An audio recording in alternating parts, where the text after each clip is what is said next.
Bien, hoy he pensado centrar el día tanto en la mañana como la tarde, nuestro ejercicio vital de silencio contemplativo en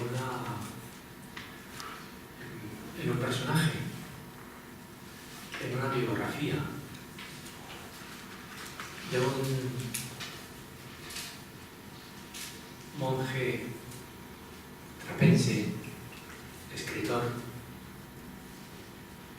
que no sé si lo conocéis o habéis oído hablar de él, Thomas Merton. ¿Suena? Thomas Merton.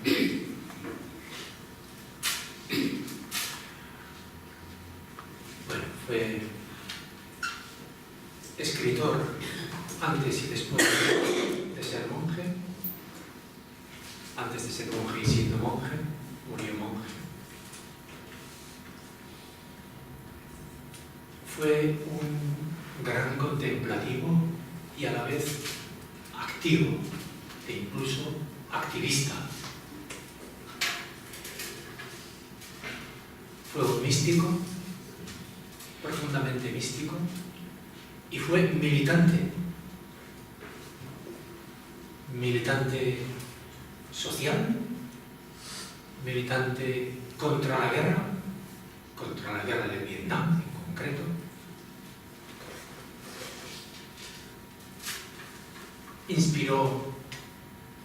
Fue de los que más inspiró a Luther King.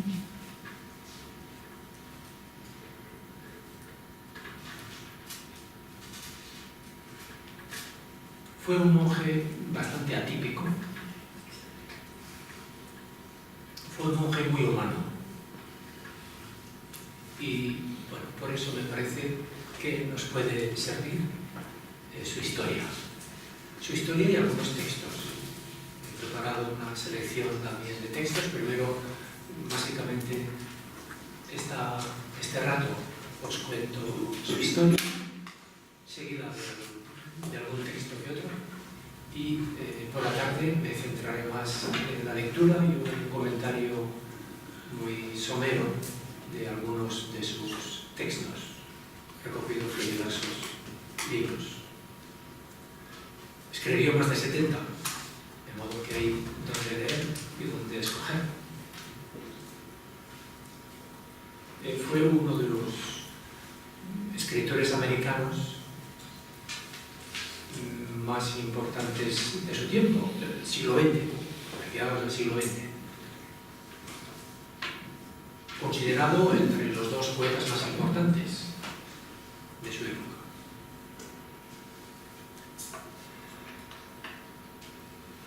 Porque me parece que, bueno, en general, a mí me parece que las historias de mujeres y de hombres como nosotros nos pueden siempre ayudar mucho a desvelar nuestro propio enigma, a iluminar nuestras propias zonas ocultas o a animar nuestros desalientos, a consolarnos sabiendo que ellos han padecido las mismas dificultades y las mismas incoherencias que nosotros. Y Thomas Merton tuvo muchas incoherencias. Bueno, lo que llamamos incoherencias. Es un monje muy atípico, os digo de entrada.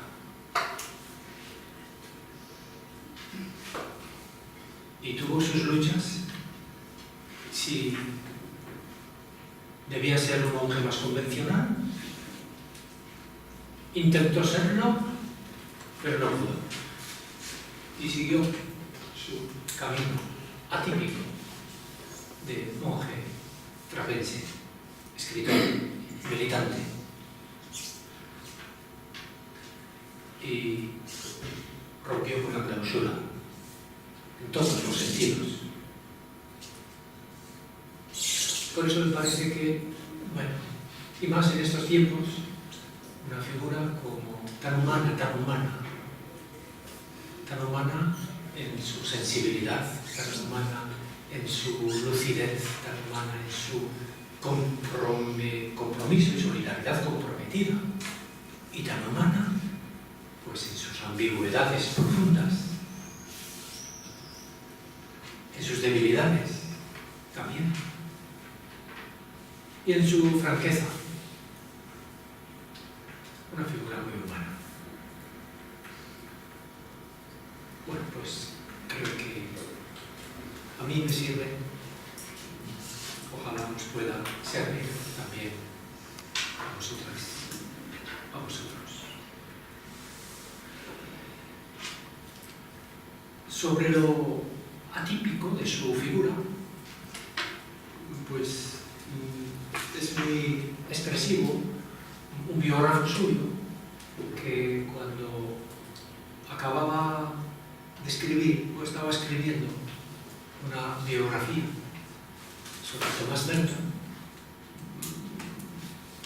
poco después de su muerte, una gran señora le preguntó qué es lo que estaba haciendo y le dijo esto: estoy escribiendo un libro sobre un inglés, bueno, inglés era francés, inglés, americano, sobre un inglés que se hizo comunista, luego católico,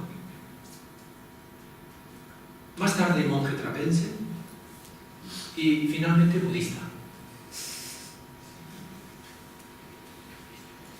Budista, sin dejar de ser activista social y monje católico. Pero su biógrafo lo presenta así: primero comunista, luego monje trapense y luego budista. Y sigue: en ese momento, habiendo alcanzado su vida la plenitud, murió. Bueno, esto que escribió este biógrafo y amigo suyo siendo muy mal en muchos círculos católicos norteamericanos, y siento todavía mucho peor en su monasterio, en su abadía, la famosa abadía de Getsemaní, en Estados Unidos, en el estado de Kentucky. Bueno, esta anécdota sirve para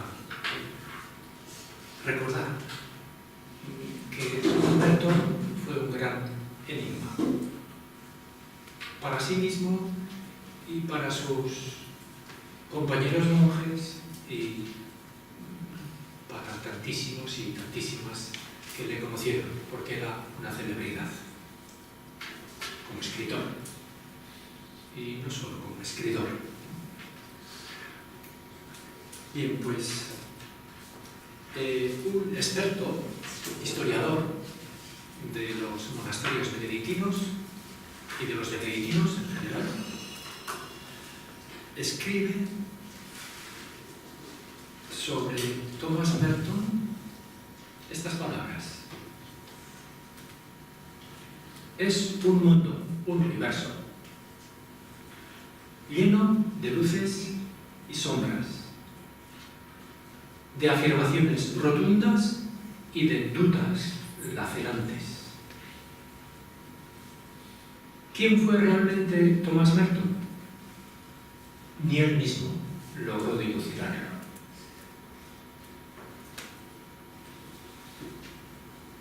Bueno, pues también eso me parece que nos resulta identificador de nuestras propias perplejidades. ¿Qué somos? ¿Qué sé yo? A veces pienso que soy una cosa y otras veces dudo mucho de si lo soy. Y así nos pasa a todos. Y nuestras vacilaciones y altibajos son numerosos. Bien, termino esta especie de introducción general apuntando la actualidad de esta figura. Yo creo que a mí me resulta muy actual. Me resulta actual, ¿por qué? Pues porque Thomas Merton era un hombre normal, era un joven no bautizado y creyente, tantas, tantos, aunque había nacido en 1915, pero bueno, es un testigo de una época moderna, de una juventud que ha roto con la gran tradición religiosa cristiana católica,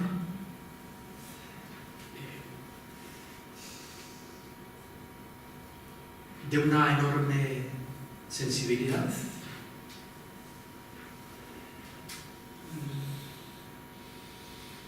tuvo que superar,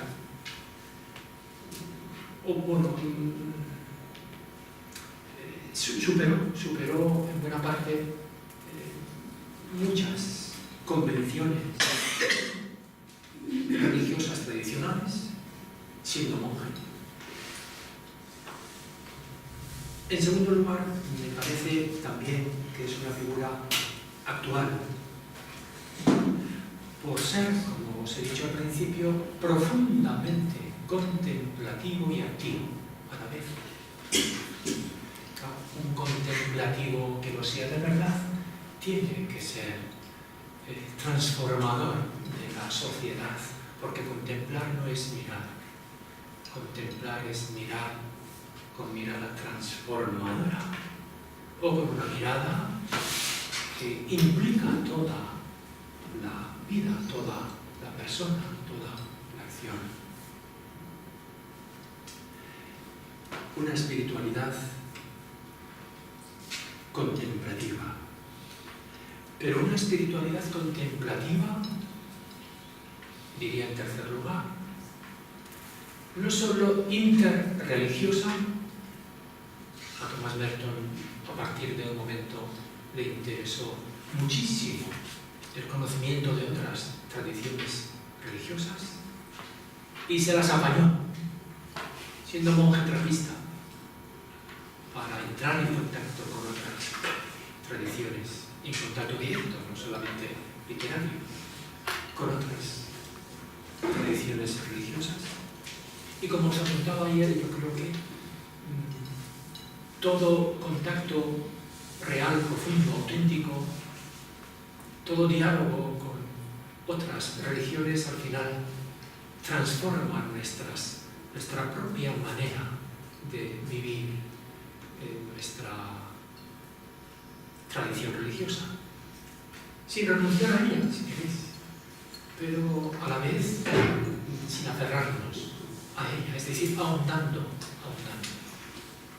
El encuentro con el otro nos invita siempre y nos interpela y nos pone en trance de ahondar hacia las raíces sin identificarnos con la superficie. En la superficie nos diferenciamos, en las raíces dudamos.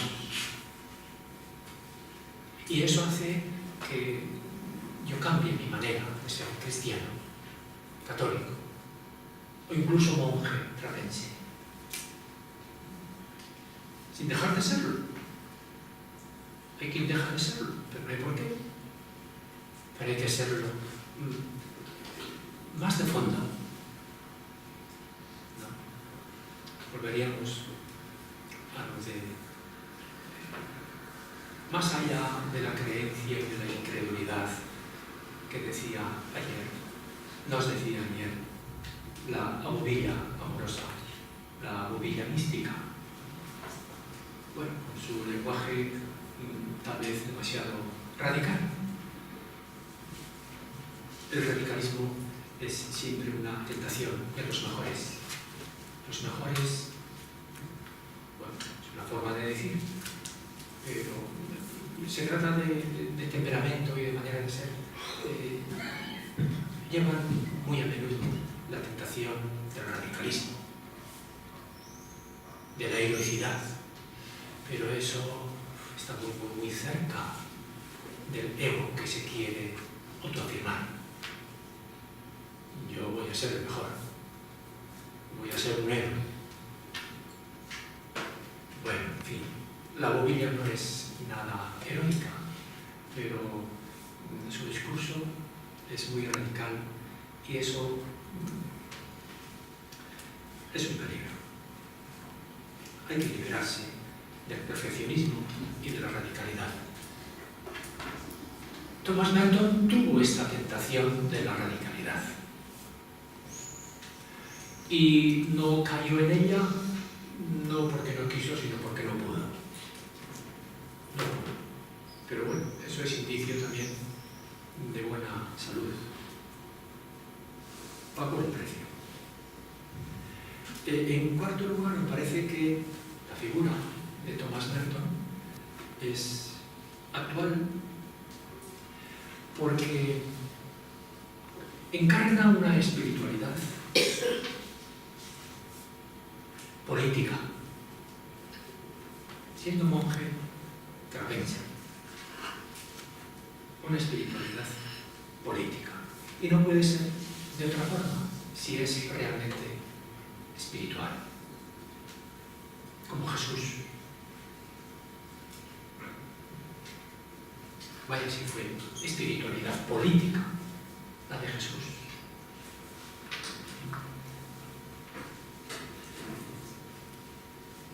Política, pero no moralista. Ese es otro de los rasgos que resultan muy atractivos y iluminadores hoy. Siempre. En otros tiempos, en su tiempo, tuvo que ser mucho más llamativo e iluminador, si queréis. Hoy el moralismo, en principio, nosotros ya lo hemos superado. Bueno, tal vez no tanto. Pues Thomas Merton sí que superó el moralismo en su manera de comprometerse y en su manera de ser un contemplativo místico. Rompió con las convenciones morales.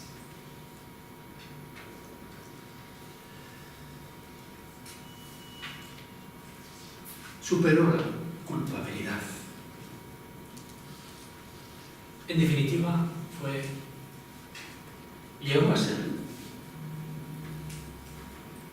muy libre. Empezó siendo muy libre como joven, de una manera, pero acabó siendo libre, más libre, de una manera mucho más profunda y auténtica. Sin dejar de ser ambiguo y contradictorio, o incoherente, según quien lo mire. Bueno, dicho eso a modo de introducción, vamos por el ritmo.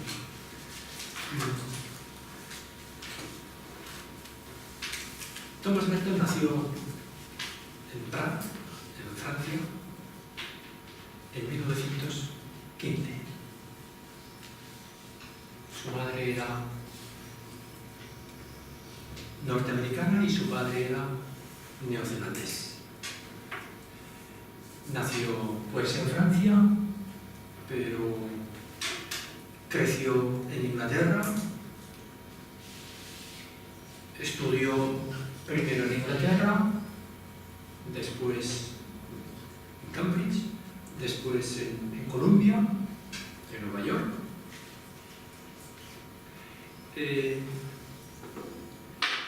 En Nueva York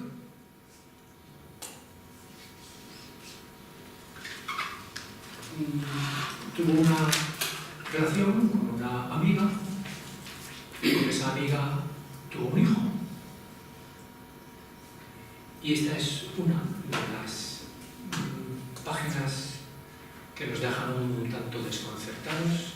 Se desentendió absolutamente de su hijo. Y creo que también de la amiga. Se las arregló a través de algún abogado para no volver a ver nunca más en su vida a su hijo. Fue, bueno, pues se diría una aventura de su juventud estudiantil, post-estudiantil.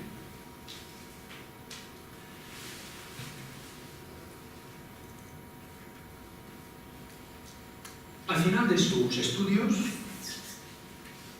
unos amigos le presentaron a un monje hindú y este encuentro con el monje hindú le cambió la vida. Este monje hindú le recomendó que profundizara en su propia espiritualidad, la espiritualidad cristiana, y esto le llevó a leer a San Agustín, en concreto las confesiones de San Agustín, y también la imitación de Cristo, obra medieval, muy moralista, por cierto. Bueno, pues esos fueron los primeros pasos de su conversión. Él habla de conversión, no estaba bautizado y se bautizó a los 23 años.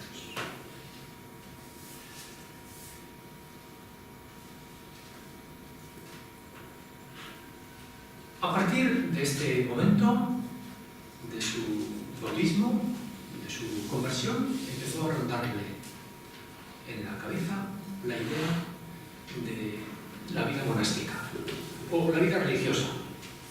Y primero intentó ser franciscano, pero los franciscanos conocían su pasado.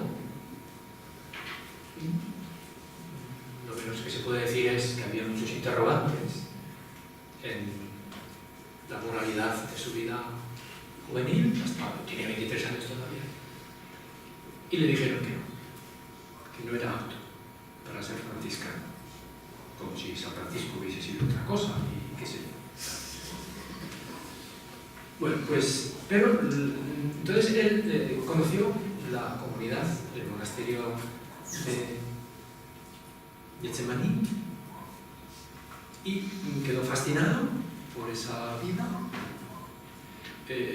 Había una comunidad muy numerosa, con muchas vocaciones, y se sintió muy atraído y pidió ingresar y le admitieron.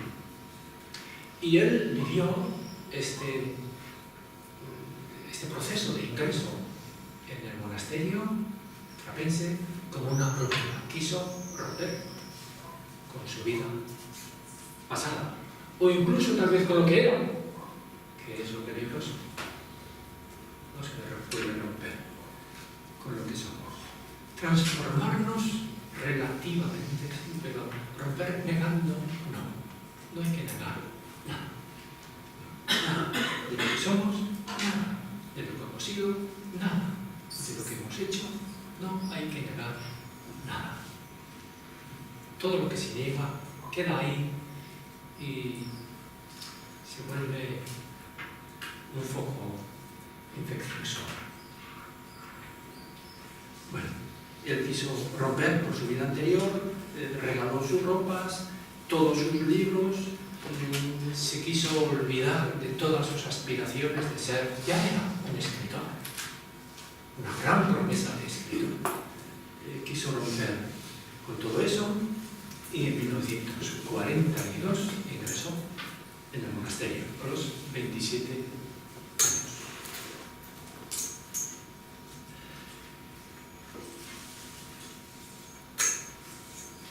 El abad del monasterio le animó a que siguiera escribiendo. Había mucho debate.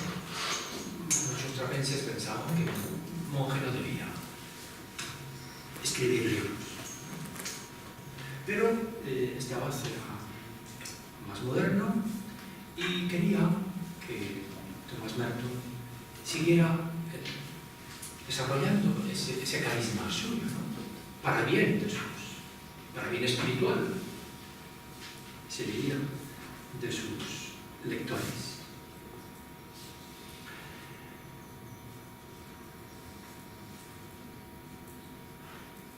Pero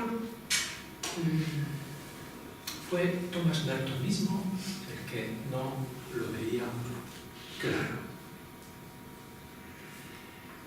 Su lucha entre el escritor y el monje. Hubo un tiempo lucha intestina en su interior entre el monje y el escritor. Y esto le llenaba de escrúpulos, de dudas, y hacía propósitos que no podía cumplir, porque volvía a escribir. Bueno, y él, en este momento, ya era monje, escribe de esos dos yos que habitan en él, el monje asceta y el escritor abierto al mundo. Escribe del escritor, de su yo escritor. Es un hombre de negocios. Está lleno de ideas. Respira conceptos y proyectos nuevos. Engendra libros en el silencio que debiera ser dulce con la oscuridad infinitamente fecunda de la contemplación. Y lo peor del caso, tiene a mis superiores de su parte. El escritor tiene a mis superiores de su parte, porque el abad le animaba a ser escritor, a seguir siendo escritor. No le expulsan del monasterio. Y venid. No puedo librarme de él, del escritor. ¿Acaso al final me matará, beberá mi sangre? Nadie parece comprender que uno de los dos debe morir.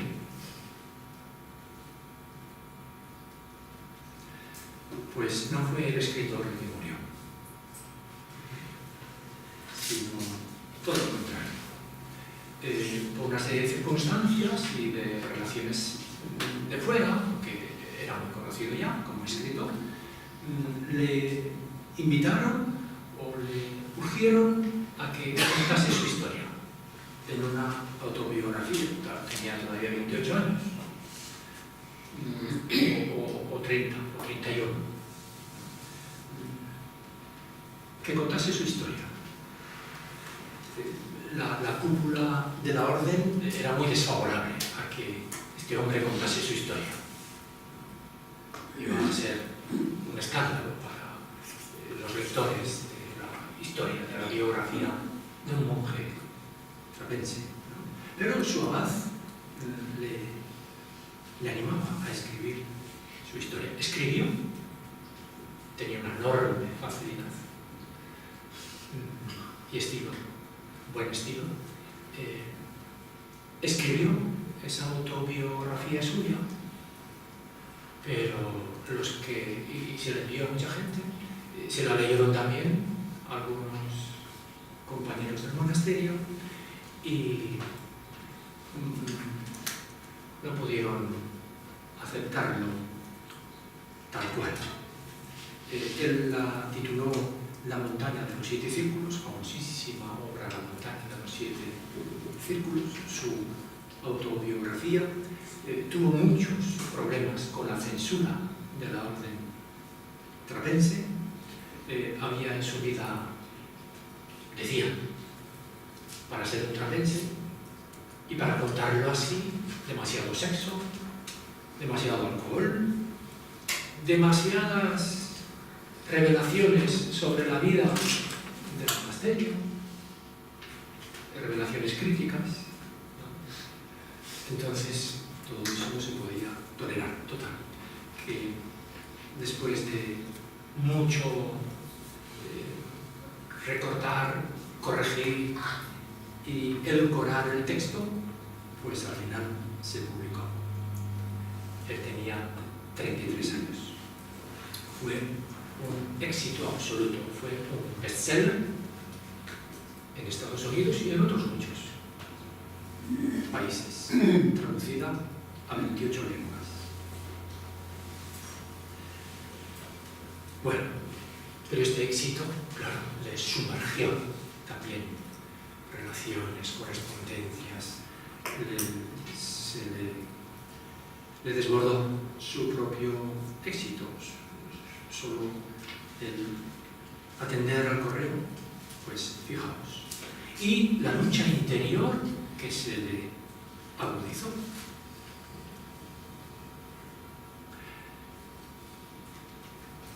Él quería dejar de escribir para vivir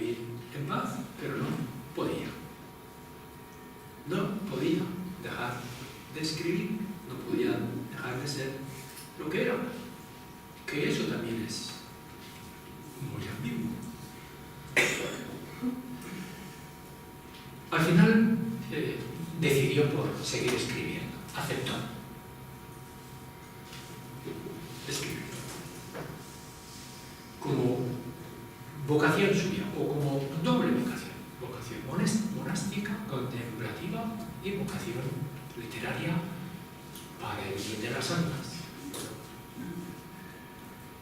Así se hablaba. Bueno, así, a sus 34 años, se ordenó. Le ordenaron de sacerdote en el monasterio. Y después de su ordenación, su lucha interna se agudizó. Sus dudas, también tal vez su culpabilidad, también el cansancio, el estrés que le producía tanta actividad. Y también la crisis con la propia vida monástica, con la que cada vez se sentía más crítico y más distanciado. De modo que cayó en una larga y muy dura depresión, justo después de la ordenación sacerdotal. Y así llega el año 1955, que él llama el año de la gran crisis. Este año llega Merton a la conclusión de que la vida monástica en su monasterio de Getsemaní no es para él. Primero piensa en hacerse cartujo, una vida mucho más rigurosa y absolutamente silenciosa, o irse a la camándula, pero su abad y su monasterio y autoridades de la orden no lo querían permitir de ninguna manera, ¿no? Y su abad escribió a que después fue Pablo VI, el Papa Pablo VI, escribió, entonces era arzobispo de Milán, le escribió para que hiciera algo para impedir que se le diera el permiso para trasladar, para salir de la orden tragense e irse de cartujo o a la camándula. Y Pablo VI intervino, el arzobispo de Milán, Montini, intervino y redactó un informe bastante negativo sobre Thomas Merton. Decía que era un soñador, un romántico y un poeta amante de aventuras y que no era perseverante, que no sería perseverante en la camándula y se convertiría en un vagabundo, un gitano.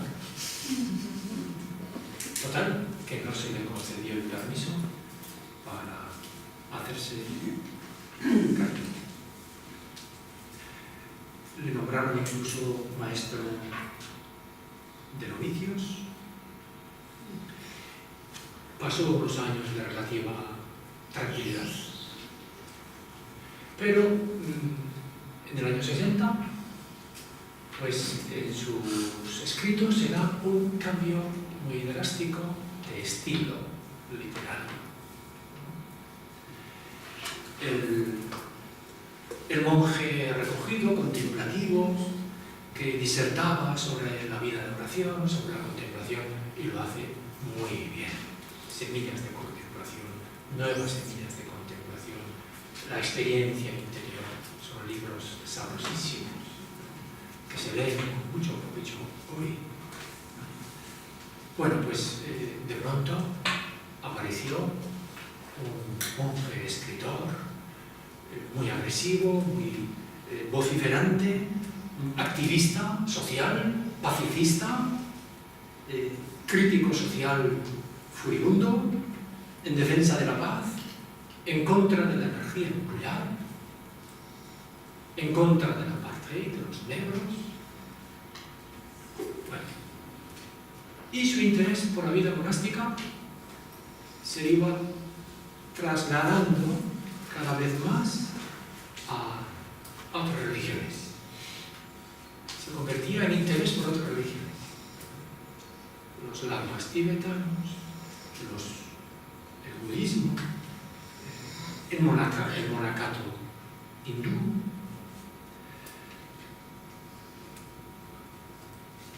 Bueno, ¿por qué pasó esto? Pues porque a finales de los años 50, según cuenta su propio diario, cada vez se sentía más alejado de su propia comunidad y no aguantaba a su abad. Él dice que se consideraba un prisionero político de Getsemaní. Prisionero político de Getsemaní. Y todo eso lo escribía. Bueno, entonces pidió que le dejasen vivir en una ermita dentro del gran bosque que pertenecía a la abadía, al monasterio, y se lo concedieron. Mejor tenerle dentro de una ermita que dejarle fuera para deshonrar toda la orden provincia. Bueno, pues allí se fue a vivir y allí organizó su vida en esa ermita, en fin, una casita. Dice él que pasaba muchos ratos paseando descalzo por los bosques, escuchando el canto de los pájaros, vuelve siempre los pájaros, y uniéndose a la danza del universo. Tiene un texto precioso sobre la danza del universo. Y escuchando los que andaban por allá, decían que siempre se escuchaba en alta voz música clásica en esa ermita en medio del bosque. Recibía a muchos amigos e intelectuales con los que departía sobre las cuestiones de la época, cuestiones sociales, políticas, religiosas de la época. Y organizaba muchos picnics con amigos y amigas, y muchos le observaban, dedicado famosamente a hacer fotos de flores y de plantas y de otras curiosidades de la naturaleza, sobre las que también escribió. Bueno, en 1966, a los 41 años, tuvo que someterse a una operación y se enamoró de la enfermera que la atendía. Se enamoró tanto que se le declaró él a ella y iniciaron una relación. Dice ella, vivíamos como si fuéramos esposos. Y esa relación duró 2 años. Él volvió a su ermita, pero bueno, pues se arreglaba para verse y estar. Y también esto de pronto terminó, y no se sabe muy bien por qué. Pero hacia la primavera de 1968, pues de pronto se interrumpe esa relación. Thomas Merton quema las cartas de su compañera.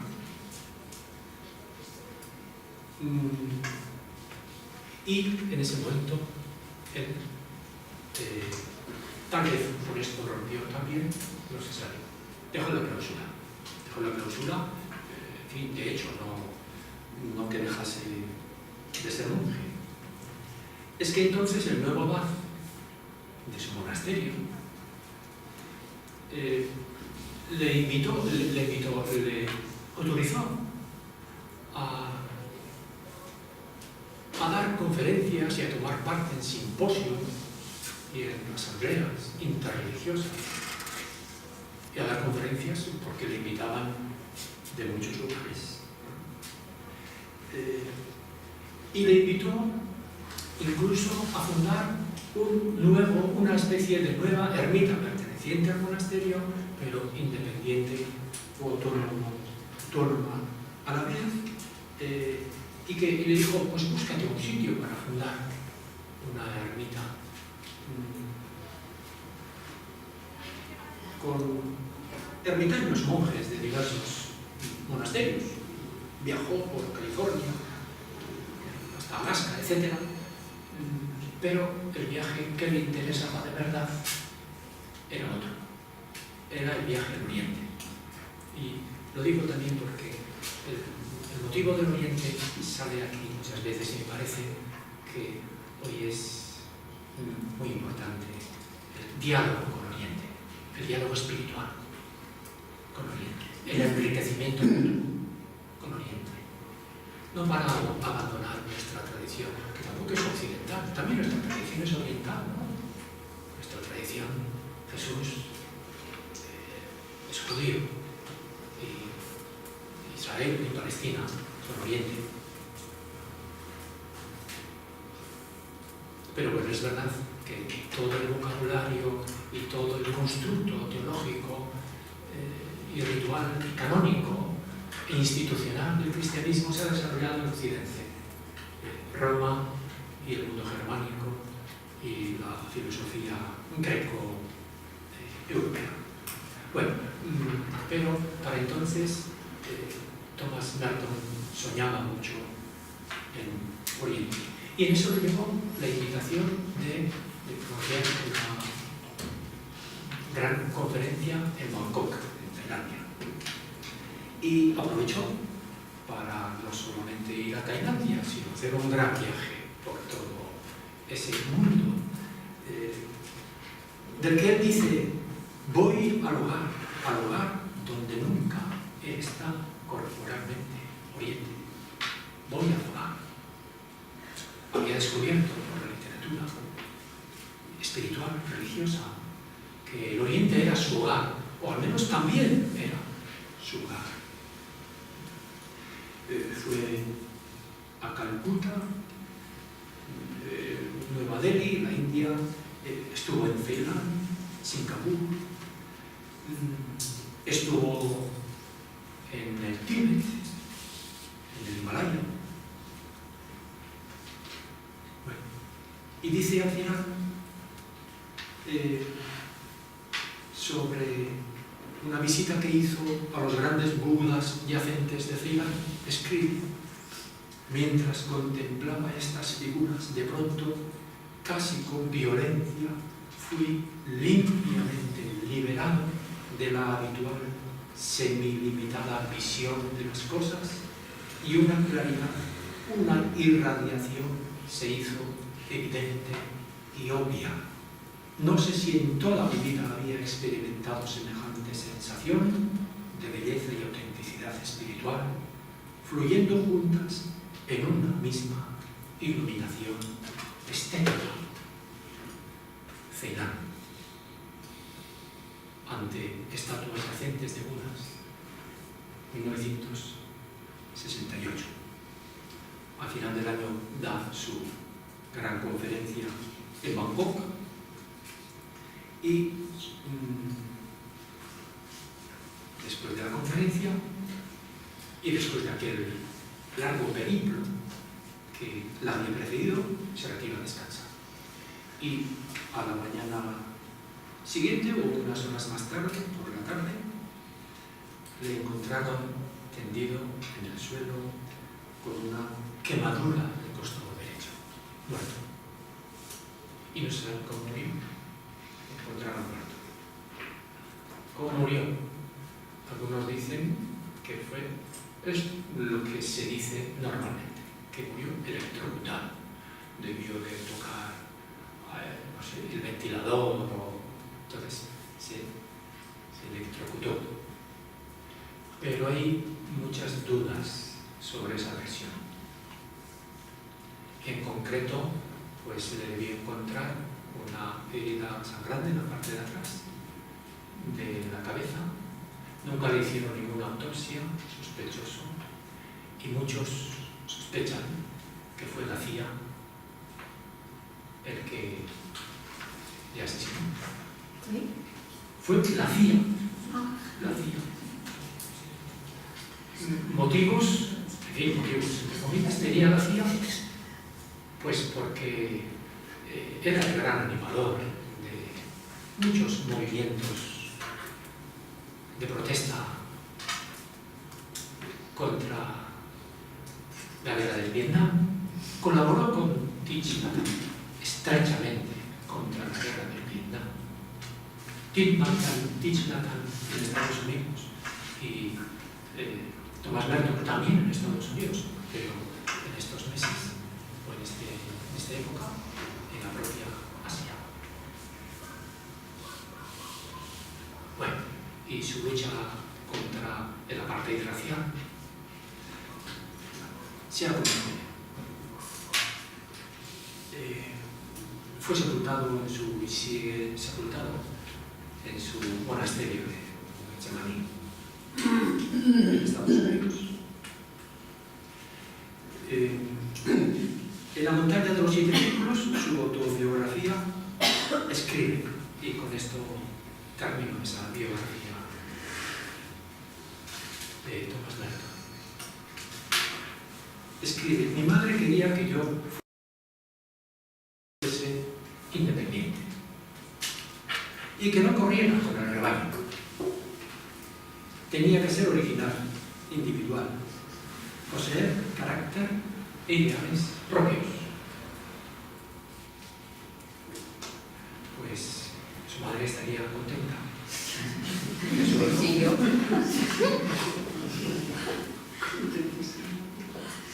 Bueno, tenía 43 años cuando murió. Con 43 años, una vida muy azarosa, muy plena, muy contradictoria, digamos, no sé, no de contradicción, podemos llamar autenticidad, todo eso. Una vida muy humana, una vida muy humana. Por lo tanto, una vida muy espiritual, porque,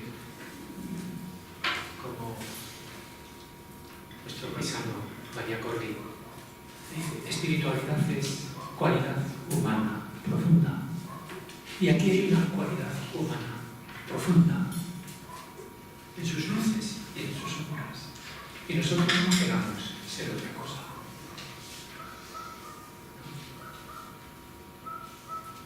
Espiritualidad, pues es vivir así. Con contradicciones, pues con contradicciones. Superando el impulso del perfeccionismo, sí, sin duda. Reconciliándose con las propias ambigüedades, claro que sí. Dando lo mejor desde la propia contradicción y enigma que somos, necesariamente. Y buscando siempre. Murió, pues, en el hogar que siempre le había sido extraño, lejano, que él había añorado sin conocerlo. Ahí murió. De modo que es también una figura muy plástica de ese encuentro de Oriente y Occidente, que hoy creo que es necesario que todos lo vivamos, y es un encuentro, puede ser un encuentro fecundo, no para diluir nada en esta tradición, sino para ahondarla, reinterpretarla, como sin duda lo harían todos los grandes contemplativos, y lo hacen. Bueno, os leo, de paso a leeros unos textos de esta selección.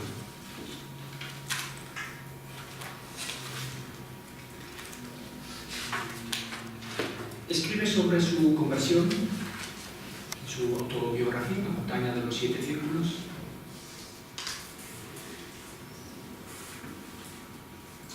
A causa de la conversión profunda y completa de mi entendimiento, mis ideas, creía que estaba completamente convertido, porque creía en Dios, en las enseñanzas de la Iglesia católica, y estaba dispuesto a sentarme toda la noche discutiendo sobre ellas con todos los recién llegados. Me imaginaba que hasta era un cristiano celoso. Ideas. Las ideas son muy buenas, sí. Pero se convierten también en escollo o en tentación o en atadura, y entonces nos engañan. Son nuestro constructo con el que nos identificamos. Sigue, mas la conversión del entendimiento no es bastante.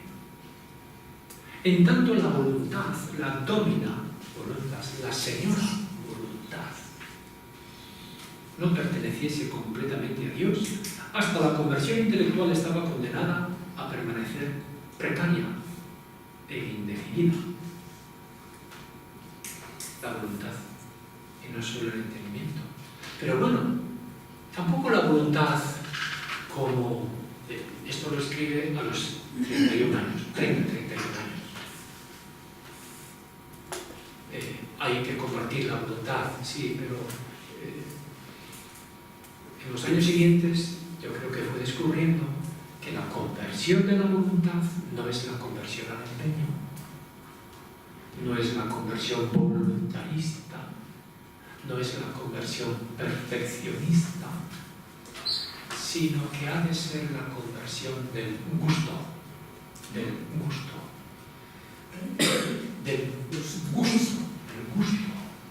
que nos guste el bien. Y no tanto que hagamos el bien porque sí, porque hay que hacerlo. No. Hombre, hay que hacer cosas que no nos gustan, evidentemente.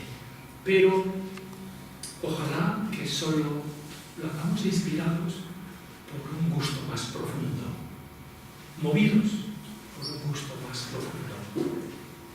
Y no por ascetismo, nunca por ascetismo o por deber. No. Hay que morir al voluntarismo, que es, pues tal vez una atadura más profunda y más peligrosa. Y se pregunta en ese mismo texto, ¿dónde está mi voluntad? Cita el Evangelio, ¿dónde está tu tesoro? Allí está tu voluntad. Y yo no había depositado tesoros para mí en el cielo. Estaban todos en la tierra. Bueno, todavía en este momento, 30 años, parece como que Thomas Merton piensa que la voluntad de la tierra o el amor a la tierra y el amor al cielo, formas de hablar, se contradicen y están opuestos. No. El cielo y la tierra. En la tierra como en el cielo, lo decimos en el Padre Nuestro. Pues el cielo es el fondo de la tierra, no la negación de la tierra. Y al decir tierra, decimos toda nuestra condición humana de humus, de tierra, con sus ambigüedades y fragilidades inherentes. La fragilidad de la vasija de barro. Llevamos este tesoro en vasijas de barro, pero es que si no, no sería tesoro humano, ni divino. Porque Dios es precisamente ese fondo de humus, del humus de la tierra y del humus, en términos figurados, de todo lo que es el universo.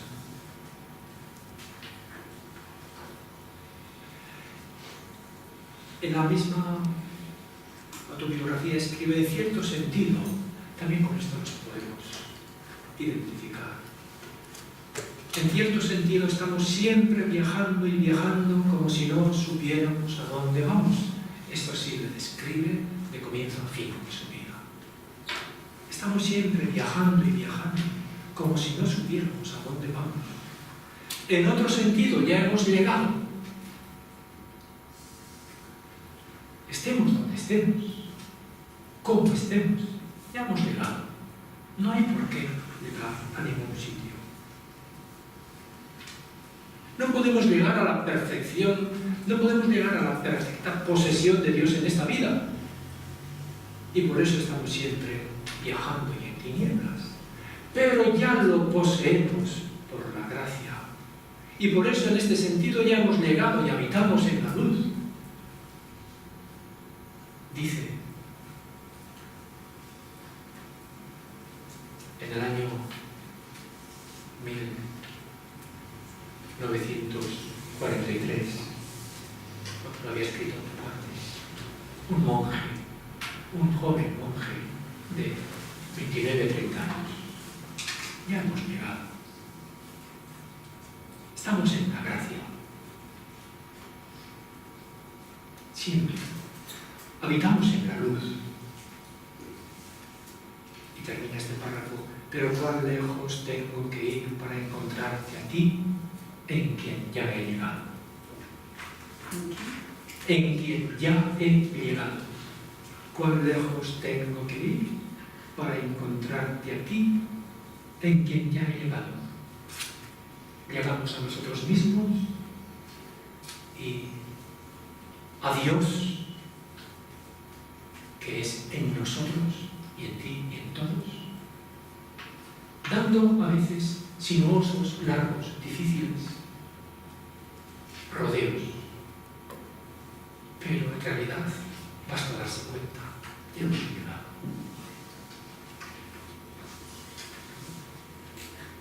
En todo momento, ahí donde estemos.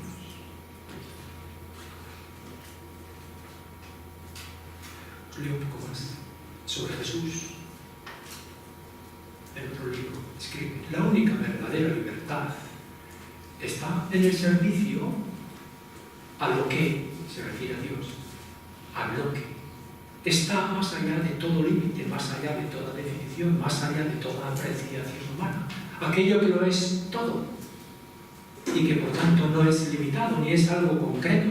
El todo es lo que no es algo, pues si fuera algo concreto separado del resto de las cosas, no sería todo. Aquí ya ha leído literatura budista. En términos cristianos, él ya es ahora capaz de hablar lenguajes distintos, lenguajes del Oriente, un lenguaje occidental cristiano. En términos cristianos, esto es en Cristo, esto es vivir en Cristo y por el Espíritu de Cristo, ya que el Espíritu es como el viento que sopla donde a Él le plazca. Y Él es el Espíritu de la verdad, y la verdad te hará libre.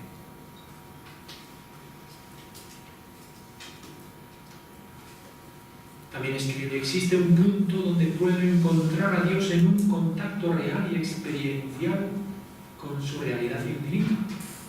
Este es el lugar de Dios, su santuario, el punto donde mi ser contingente depende de su amor. Dentro de mí mismo es una cima metafórica de existencia en la que mi Creador mantiene a mi ser con vida. Dios de intimidad, de mi propia intimidad y la intimidad de la hoja, de la planta, del pájaro, de la piedra, del camino. También Dios me pronuncia como una palabra que contiene una parte de su pensamiento.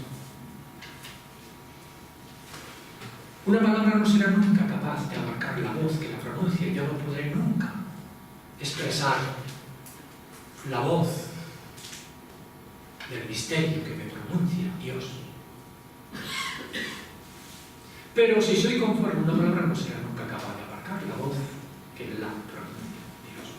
Pero si soy conforme al concepto que Dios expresa en mí, yo soy como una especie de concepto de Dios. Si soy conforme al pensamiento que Él quiso que yo encarnara, me llenaré de su realidad, lo encontraré por todas partes en mí, y yo no me encontraré en ninguna. Estaré perdido en Él, es decir, me encontraré a mí mismo. Seré salvado. Seré salvado.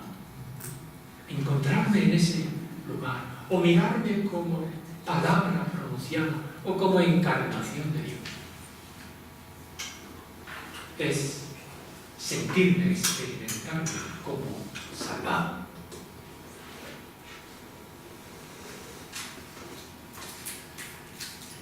También dice, nos hacemos contemplativos cuando Dios se descubre a sí mismo en nosotros. Dios no existe fuera de nosotros, fuera de los seres. No es un ente más.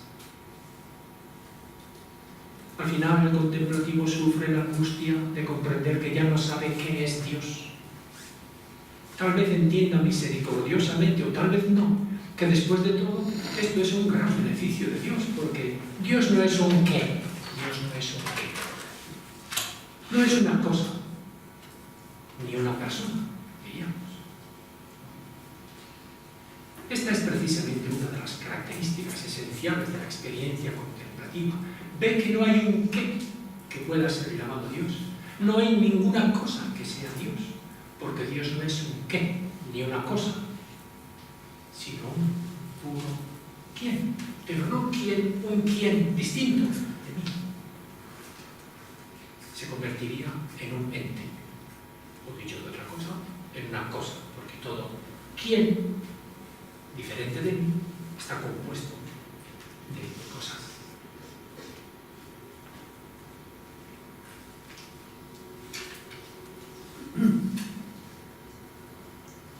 Él es el tú ante el cual nuestro yo más íntimo despierta a la conciencia. Él es el yo soy ante el cual, esta frase me parece, y con esto termino, importante. Él es el yo soy el tetragrama que se le revela en el obrero. Yo soy. Él es el yo soy ante el cual con nuestra voz más personal e inalienable respondemos yo soy.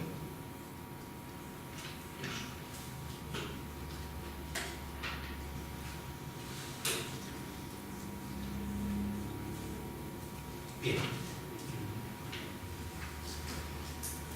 Os invito a que en las 2 horas que nos quedan esta mañana